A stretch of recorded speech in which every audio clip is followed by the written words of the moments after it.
Friends, did you know that you and I have a close relationship to this thing called life and to the law of good that governs everything? This relationship is so intimate that it is as close to you as your thought. It really is in your own mind and in your own spirit. You are learning to experiment with the greatest truth that can ever come to the mind of man. The realization that you are in partnership with the infinite. What the world has been looking for, you already possess, as does everyone else. For the power of good is available to you right now. In our talk today on perseverance, we're going to discuss just how this power can work. In beginning our discussion, I want to tell you about a man who ran an orphanage through faith.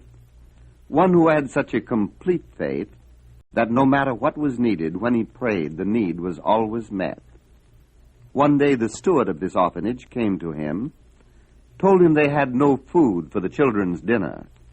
Our friend said that he would ask God for food, and retired to his own room and prayed.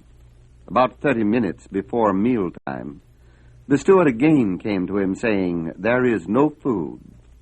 Now this man of faith followed the advice of Jesus. He believed absolutely that food would be provided, and in time. So he told the steward to go out and get ready for the food that would be provided. And in a few moments, a wagon loaded with food came tearing up to the door, and the children enjoyed their regular evening meal. There was something different about this man, for he called the steward into his office after the meal and said to him kindly, "Your services will no longer be required." The steward asked him why. His answer was filled with very great meaning, for he said, "This establishment is run on faith, and I cannot afford to have anyone here who doubts God for 30 minutes. Millions of dollars came to this institution during the lifetime of this man, and all as a result of his belief.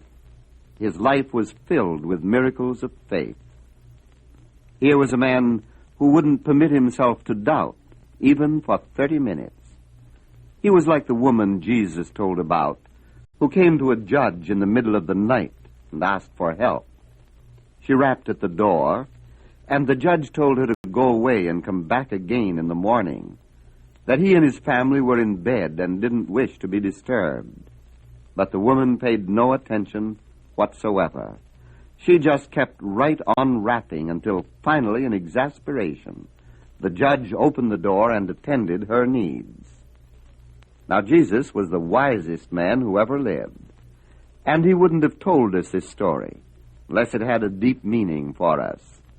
This woman's persistence was her act of faith, her complete conviction that whatever is right ought to be and can be. Thomas Edison would try hundreds of experiments, and when one failed, he would say, "I am that much nearer the answer. If I have failed to arrive at it, it makes no difference. At least I am that much nearer my goal. Somewhere along the line, I shall find the answer." This was one of the great secrets of his success. He exercised limitless patience. But this patience was not with the laws of nature. It was with this thing called life that he was dealing. The patience Edison exercised was with this thing called life. He knew the law of life was there, and that in a split second, when he obeyed it, it would answer. I have known a number of people who did what has been called praying through. That is, they kept right on praying until they got an answer. Perseverance and persistence are as necessary to the development of faith as they are to other experiments with the laws of nature. The late Alexis Carrel said that faith acts like a physical law, in that it is a definite law of cause and effect. Carrel said in his famous book, Man the Unknown, that above most everything else on earth, the world needs groups of people who will create great pools of faith. And the late Dr. Steinmetz, that electrical genius, said that the next 100 years will develop a knowledge of the laws of mind and the laws of spirit that will far outmeasure the discoveries of the last 7,000 years. At Duke University, there is a man whom I have met who for 20 years has been scientifically testing the transcendent powers of the mind. In some of these investigations, they have tried thousands and thousands of experiments. Finally, they are bringing certain facts to light about the mind that until now have been looked upon as absurd. And this is all done in a psychological laboratory under test conditions. They are bringing something new and something wonderful to the world. Why, then, shouldn't you and I set up a laboratory of thought in our own minds and see what we can do with the greatest power in the world, the power greater than we are? You won't need any elaborate equipment for this, for this thing called life has already furnished your laboratory with all the instruments it will ever need. Life has already given you the power. It is yours to use. You already possess this pearl of great price.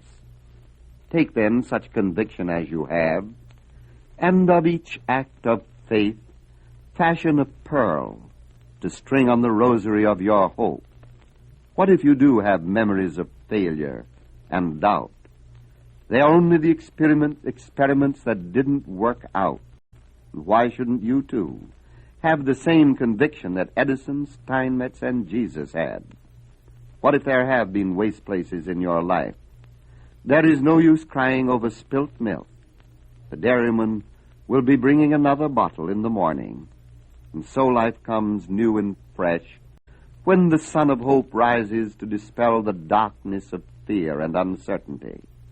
Sooner or later, your faith will count its string of pearls unto the end.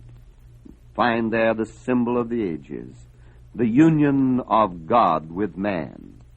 This is your rosary. Get busy then, in your laboratory of thought, using the instruments this thing called life has placed there: hope and faith, trust and love, courage and confidence. These are the gifts of God to you. And since this laboratory is in your own mind, it is always with you. The Bible calls it the secret place of the Most High. It says that they that dwell in the secret place of the Most High shall abide under the shadow of the Almighty. Here is sufficient inspiration for your experiment. Life has cast the refreshing coolness of its shadow across everything on earth. There is an oasis in every man's desert. There is a rock in every weary land, a rock that shelters and refreshes with the cooling breeze of heaven. The act of faith is so simple, so direct, so childlike in its approach. It is exactly what the great teacher told us. It is an act of belief. And if at first you don't succeed, just try again. Life will never let you down. Now let's make this practical, for theories are no good unless they are used. Your dreams must become a reality and your hope a fulfillment. Really, it reduces itself to this: you are a thinking center in the mind of God. You are surrounded by a law of good that responds to your faith, bringing to bear on it a power that acts like a law because it is a law. This law of good surrenders its whole power to you when you use it rightly. And it is simple enough to know whether you're doing this. For all you need ask is, am I using this law to give more life to myself and more life to others? This law wouldn't be here unless it was supposed to be used. Men of great faith have demonstrated that the law of good exists and that it can be used. So you can bring your experiments and bring them with perfect confidence. Your laboratory is set up. The instruments are in your own hands. You're going to use them. Let's make believe that you are a very fine surgeon who finds it necessary to remove some obstructions from the physical body. He goes about his work in confidence, knowing that when he does remove the obstruction, nature will produce a healing. Perhaps there is a little pain in the process, but he is looking to the end and not the means. Let the patient lie quietly for a few days, doing whatever is necessary under the doctor's care to comply with the laws of nature. All will be well. You are dealing with a great physician because you are dealing with life itself. Now, what are some of the things that you must remove with your instrument of faith? Perhaps one of the great obstructions is the doubt of your ability to use faith. For it is not a doubt about faith itself. We all have faith. It is born with us. What you doubt is not faith, but your ability to use it. Well, what is faith anyway? Stripped naked and bare, faith is a state of mind. Faith is a definite way of thinking. Thoughts are things in a literal sense. If a thought of doubt is a barrier, a thought of faith will remove it. Faith is the instrument in your hands, as a physician to yourself, that enables you to cut away the barriers of doubt and remove them, just as the woman beat on the door until the judge opened it, and the man received food for the orphanage. So your thought of faith can break down all barriers that obstruct your hope. In actual practice, you would say, I am no longer afraid of this doubt, because I understand it is only a thing of thought, and I am a thinker and I can control my thoughts. Whenever doubt appears, just say, you don't belong to me.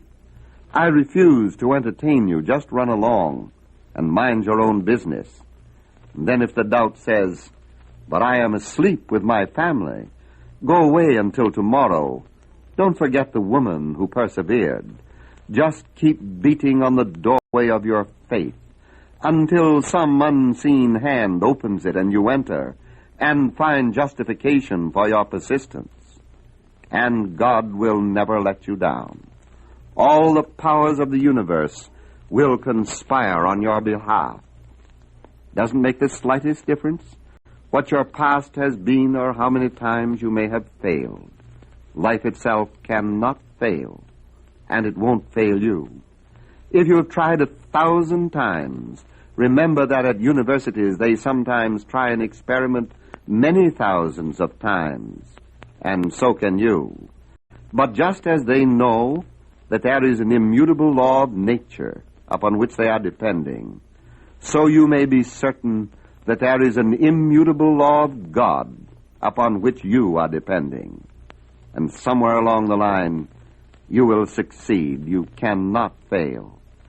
Gradually, as the thoughts of doubt and fear and uncertainty are removed, and their influence fades away, you will find faith like a morning star, shining brightly across your pathway, leading you down the highway of hope to the goal of your heart's desire.